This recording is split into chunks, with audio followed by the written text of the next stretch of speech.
plenty of space to do your free motion work. To use our kit, take off the foot that comes with the machine and set it to one side. Using the screw that comes with the machine, put our washer that comes in the kit on top and bring the foot up onto the presser bar and lift it from the bottom. Put your screw in, and because this foot does such a lot of hard work, that screw needs to be screwdriver tight. So please tighten that up nice.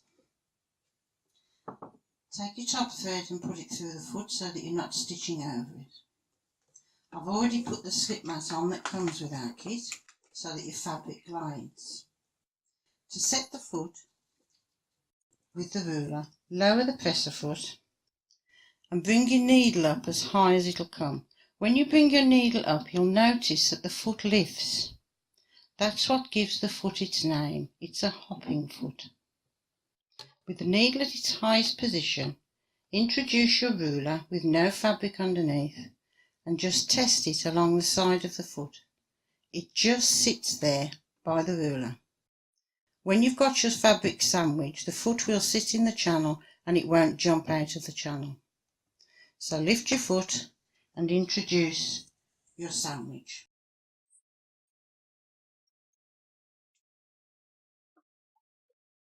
I'm using the number 3 ruler, which is the cable ruler. It's a rather pretty ruler. It does a nice elegant line, and you can do your cables down your quilt. Just a quick note, I've released the pressure being fed down onto the foot there, so that the foot is nice and light. Feed the fabric with your hands. Steady the ruler, don't lean down on it, steady the ruler and stitch. Follow the channel and don't be afraid to move your hands to reposition them as you get along the ruler. Stop with your needle down and I'm just going to neaten that edge of cotton there. Turn the ruler around and shimmy her down. And that scroll line there sits on top of what you've just sewn. And we come down and complete our cable pattern. Again, don't be afraid to reposition your hands to come down. Now I want to turn the corner, I want to come across to the left. I don't turn the fabric, I'm turning the ruler. So your fabric stays in the same position all the way through. If you want to do a longer line of this nice wavy line, the repeat pattern is from the beginning to the second scroll line. Then you would slide that along and continue your pattern. I'm going to continue with my pattern I was doing originally. So I'll complete the end there. Turn the ruler and match the scroll lines up. It really is a very light touch on this ruler. If you bear too heavy on the ruler, it'll be harder for you to feed the fabric. So feed the fabric with your hands. I can now come up into the cable.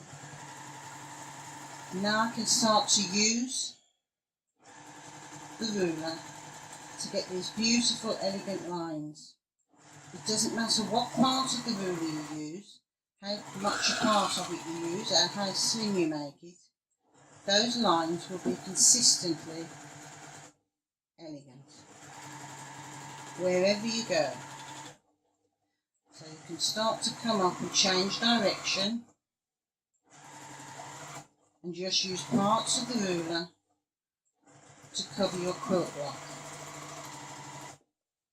in any direction, so I can come down and I can come back on myself using the curve of that ruler.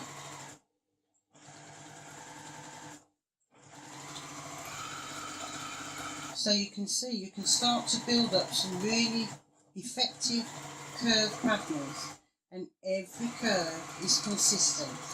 So you're not worrying about your consistency. It's all there for you on the ruler. Feed the fabric with your hands and turn the ruler. As easy and as succinct as that, you can get beautiful lines without turning your fabric. That's ruler number 3.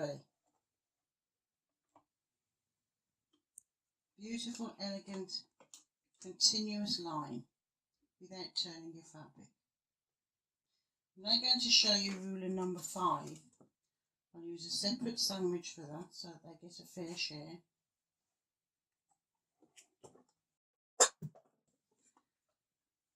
Number 5 gives perfect circles. You've got 2 different sizes of circle. I'll use the smaller one and I'm going to do a clamshell. So I'm going to go along here and do my first row of half circles. Just bring it along, slide it along. You can see the scroll line on here right across. That shows the line of where your needle is going to stop. So if I stitch all the way along to the end of that channel, that line is in line with my needle, which is important when we're doing the clamshells. It's an aid for getting it right. When we come to the end of the line, I'm going to stitch to the first half circle. That nice long line. Now, I'm going to slide it along and I'm going to put that long line onto the dip in the first row. And you can see that line is sitting on the top of my scallops. But that means that when I stitch along, I'm going to stitch to that scallop. So I haven't got to guess where I'm going to. Just stitch to the end of the channel.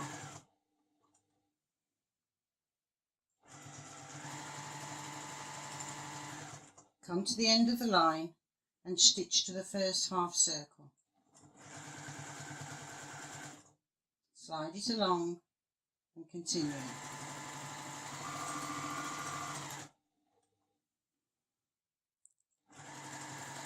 Now I want to make some petals. So I'm going to use the end of the channel to produce my curve for my petal. It doesn't matter what size petal you do, what size in either height or width. I'll do a big one here.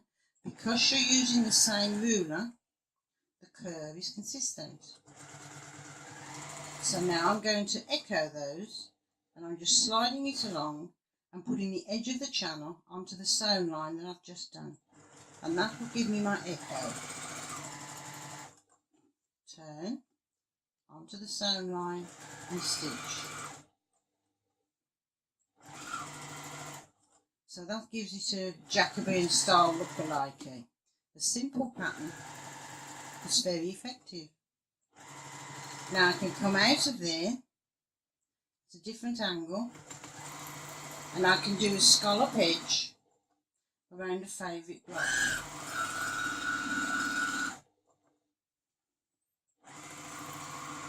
I'm going to turn a corner without turning the fabric, so I'm going to get a lovely turned scallop corner. Beautifully even. Now I'm going to do a circle, perfect circle. Turn the ruler and line it up. You've got a scroll line there, you've got your straight line where your stitching ends, and that's where you're joining up.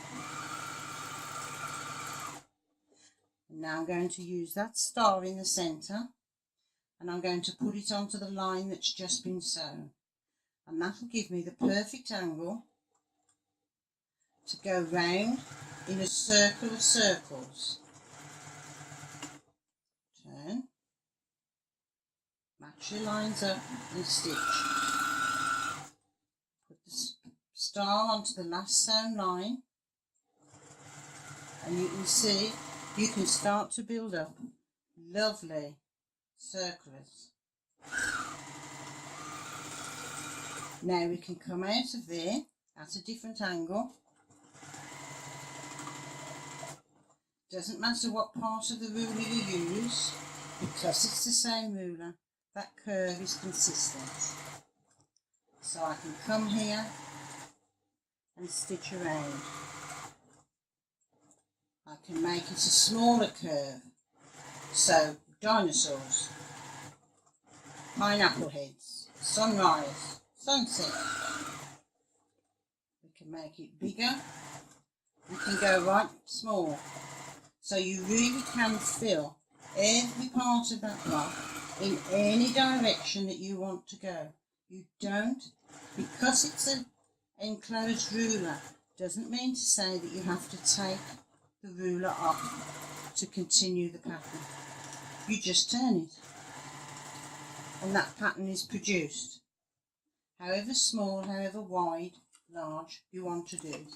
So without turning the fabric, just by turning the ruler, we've got a concise pattern from the large to the small. That's the number 5 ruler, perfect circles.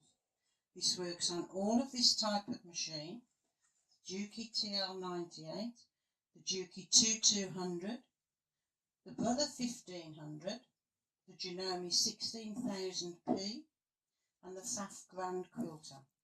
All the same type of machine, all with the same foot that we supply with the kit. They're all high reach with a special setting on them which we call the hiss foot. So if you're ordering, it would be the high reach set with the hiss foot.